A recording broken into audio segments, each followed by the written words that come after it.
Il y a un énorme besoin pour tous les petites entreprises, informelles ou également, et pour toute une partie qui sont en voie de formalisation, qui souhaitent se formaliser. Et quand on parle petite entreprise, c'est 2-3 employés, c'est des besoins de financement pour acheter un petit équipement de 5, 10, 15 000 euros au départ, et puis avec un potentiel de croissance. Et en fait, ces entreprises, elles se heurtent systématiquement aux problèmes, entre autres, du financement. Elles n'ont plus accès aux institutions de microfinance parce qu'elles ont besoin des financements trop élevés, et elles n'ont pas accès aux banques parce que les banques sont excessivement prudentes.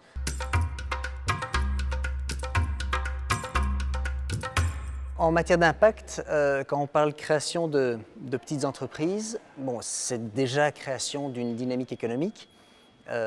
création d'emplois, de l'entrepreneur, des employés des 4, 5, 6 employés qui travaillent avec lui, voire plus. Mais aussi, et c'est ça qui nous intéresse beaucoup, c'est qu'il y a de plus en plus d'entreprises qui se créent dans des domaines que j'appellerais, qui relèvent de l'impact investing, qui relèvent de l'impact social, où ce sont des entreprises qui cherchent à développer des filières de commercialisation de produits bio, qui cherchent à développer un artisanat, je dirais, fair trade, entre guillemets, en tout cas dans des conditions qui respectent toute la chaîne de valeur, qui donnent des conditions idéales ou en tout cas nettement meilleures à toute la chaîne de valeur, et qui cherchent aussi des niches de marché pour pouvoir générer une activité économique rentable, mais en intégrant toute une série de critères sociaux, critères environnementaux. Et c'est ça qui est en fait un gros changement par rapport à il y a un certain nombre d'années. C'est clairement une dynamique d'entreprise avec un impact social, c'est très présent.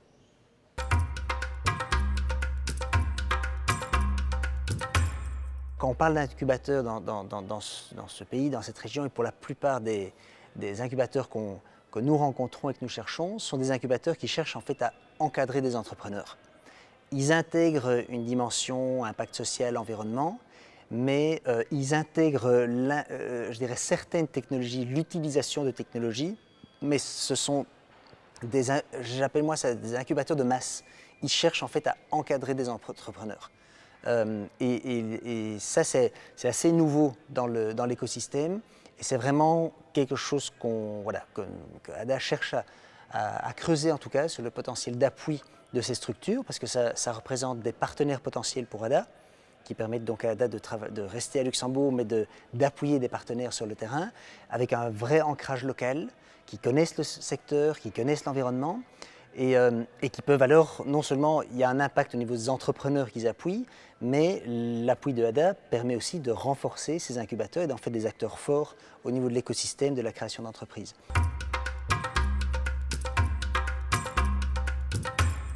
Pour ADA, le fait de s'engager un peu dans ce secteur, dans ce créneau d'appui aux petites entreprises, c'est très complémentaire par rapport à ce qu'on a toujours fait. C'est une suite logique, c'est un complément, et il y a juste qu'on va commencer à travailler avec des incubateurs plutôt que des institutions de microfinance. Vous savez, les institutions de microfinance pourront encore intervenir au niveau du financement éventuellement, mais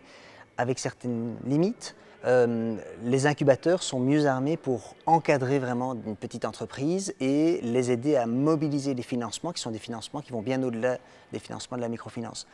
Et donc pour ADA, le fait de mettre un pied là-dedans, on remarque qu'il y a énormément de choses et d'expériences qu'on a faites dans le passé,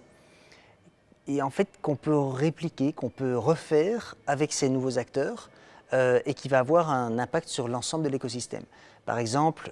intégrer dans les incubateurs des outils de mesure de performance financière, des outils de mesure de performance sociale des entreprises qui sont en train d'être appuyées. C'est quelque chose qu'ADA a fait au niveau de la microfinance pour faciliter l'accès aux investisseurs, et c'est quelque chose qu'on pourrait très bien faire à travers les incubateurs pour faciliter l'accès des entrepreneurs aux investisseurs, et en particulier aux investisseurs qu'on appelle